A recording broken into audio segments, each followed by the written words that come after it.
नया सवेरा, नया उत्साह, नई उमंग है। चौथे वर्ष में स्मृति की गूंज हर दिल के संग है। बोलो भारत माता की जय। आगे हमारे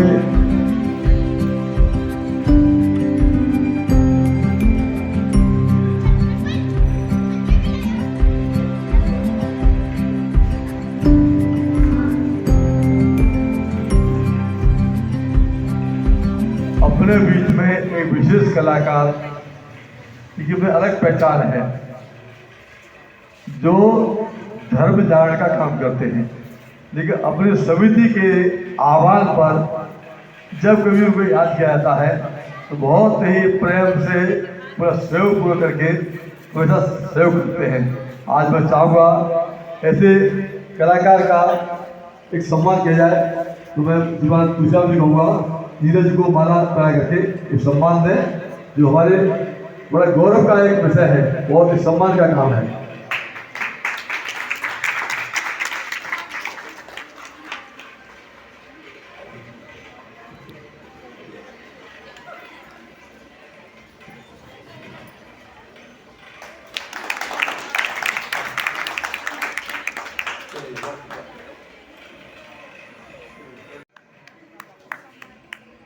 तस्वीर भेंट करेंगे।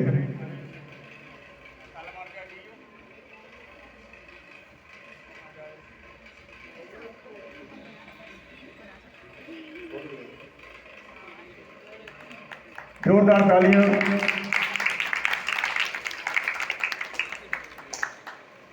पंछी उन्मुक्त गगन के पिंजरे बंद ना गा पाएंगे, कनक तीलियों से टकराकर पुलकित पंख टूट जाएंगे।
सर्वमंगल मांगल्ये शिवे सर्वार्थ साधिके शरणे त्र्यंबके गौरी नारायणे नमोस्तुते।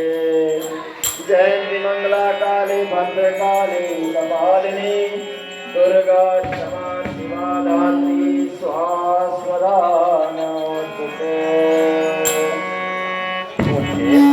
उड़ती चिड़ैया से कहाँ होगी होड़ा होड़ी, या तो क्षितिज मिलन बन जाता, बस सपनों में देख उनकी पर के झुनब की सीमा पाने लाल किरण से। सर्वप्रथम नाम लिया था अमर शहीद चंद्रशेखर आज़ाद की, जिनके बारे में बताने की जरूरत नहीं है। हर किसी, चाहे बच्चा हो, चाहे बड़ा हो, चाहे बुजुर्ग हो, उनके बारे में हर कोई जानता है, और उनकी जीवन शैली के बारे में भी थोड़ा बहुत को जानता ही होगा, नहीं ज़्यादा जानते हैं तो। और उन्हीं का, जैसे हमारे सचिव जी ने कहा है कि उन्हीं का एक छोटा सा नाटक प्रस्तुत करते हैं। ये उस समय की बात है जब अंग्रेजों की गुलामी चरम सीमा पर थी, अत्याचार चरम सीमा पर थे, और उसके बाद हमारे देश के कुछ क्रांतिकारी वीर इकट्ठे होकर के अंग्रेजों को विरुद्ध लड़ा और अपना सब कुछ समर्पित कर दिया देश के लिए। उन्हीं से अमर शहीदों में एक नाम है अमर शहीद चंद्रशेखर आजाद। एक बार उनके नाम पर जोरदार तालियां। एक बार उनको पता चला कि हमारे ही जैसे कुछ और क्रांतिकारी नेता हैं जो कि अलग अलग अपना गिरोह तैयार करके अंग्रेजों के विरुद्ध लड़ना चाहते हैं। उन्होंने सोचा कि अगर हम लोग जैसे आज का नारा है, एक रहेंगे तो सेफ रहेंगे, बटेंगे तो कटेंगे, उसी तरह यही बात उनके दिमाग में आई और उन्होंने सोचा क्यों ना हम सब लोग एक साथ मिलकर अंग्रेजों का सामना करें। और इसी के तथ्य पर एक नाटक छोटा सा प्रस्तुत करते हैं आपके सामने। सरफराज की तमन्ना अब हमारे दिल में है, देखना है जोर कितना बाजुए का दिल में है। आजाद अंग्रेजों के अत्याचार को और अब बर्दाश्त नहीं कर सकता। मैंने सुना है कि मेरे मित्र खुदीराम बोस एक अलग गिरोह अपना तैयार कर रहे हैं। मैं चलता हूँ अपने मित्र खुदीराम बोस के पास और उनसे मिलकर एक साथ लड़ने की अपील करता हूँ। चलते हुए खुदीराम बोस के पास। जय हिंद मित्र, जय हिंद। खुदीराम बोस, हमने सुना है कि आप अपना एक अलग गिरोह तैयार कर रहे हैं। खुदीराम बोस: जी हाँ आजाद, अगर हम लोग अलग न रहकर एक साथ अंग्रेजों के विरुद्ध लड़े तो ज्यादा ठीक होगा। खुदीराम बोस: जी हाँ मंजूर है मुझे आजाद, लेकिन मेरे गिरोह में शामिल होने के पहले आपको एक परीक्षा देनी होगी। खुदीराम बोस: कौन सी परीक्षा?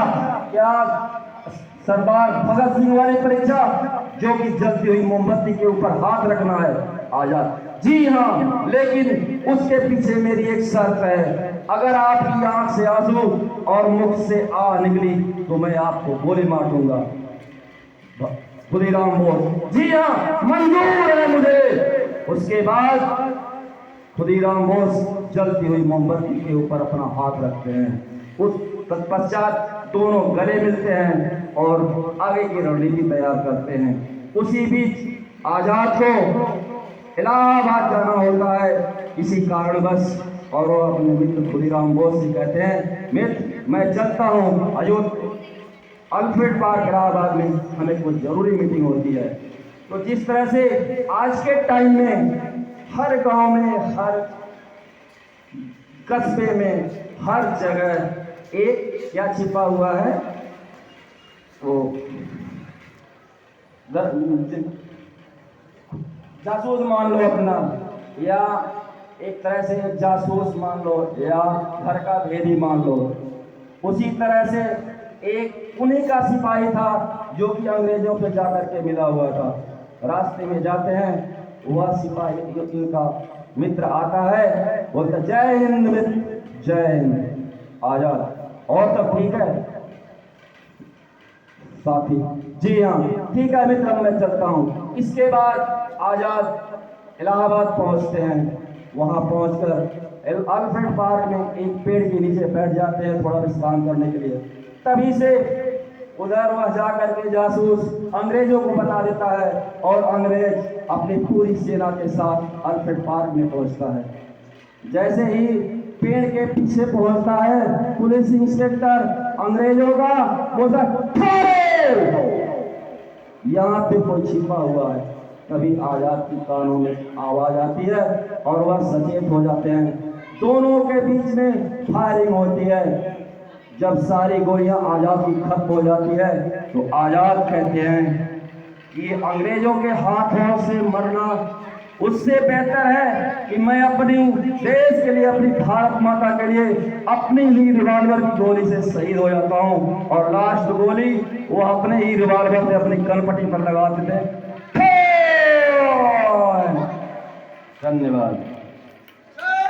देवो यत्पादपङ्कजस्मरणं वासर्मृतं सामराशिं नाशयति विघ्नानां सुमुखस्येकदन्तश्च कपिलो गजकर्णकः लम्बोदरस्य विकटो विघ्ननाशो विनायकः धूम्रकेतुर्गणाध्यक्षो भालचन्द्रो गजाननः द्वादशैतानि नामानि य पठे चुणयादपि वैद्यारम्भे विवाहे च प्रवेशे निर्गमे तथा सङ्ग्रामे सङ्कटे चैव विघ्नस्तस्य न जायते शुक्लाम्बरधरं देवं शशिवर्णं चतुर्भुजं प्रसन्नवदनं ध्यायेत् सर्वविघ्नोपशान्तये व्यासं वसिष्ठनवतारं सप्ते पौत्रमगल्मषं पराशरात्मजं वन्दे सुगतातं तपोनिधिं व्यासाय विष्णुरूपाय व्यासरूपाय विष्णवे नमो ब्रह्मनिधिये वासिष्ठाय नमो नमः अस्तुर्वदनो ब्रह्मादिबाहुरपरो हरिः अभाललोचनं शम्बर भगवान् बादरायणः अप्सरस्वती स्तुति या कुन्देन्दु तुषारहार धवला या शुप्रभा स्थावृता या वीणावरदण्डमण्डतिकरा या श्वेतपद्मासना या ब्रह्माच्युतशङ्करा प्रगतिभिर्देव हि सदा बन्धिता सा मां पातु सरस्वती भगवती नेहशेषजाड्यापः धन्यवाद।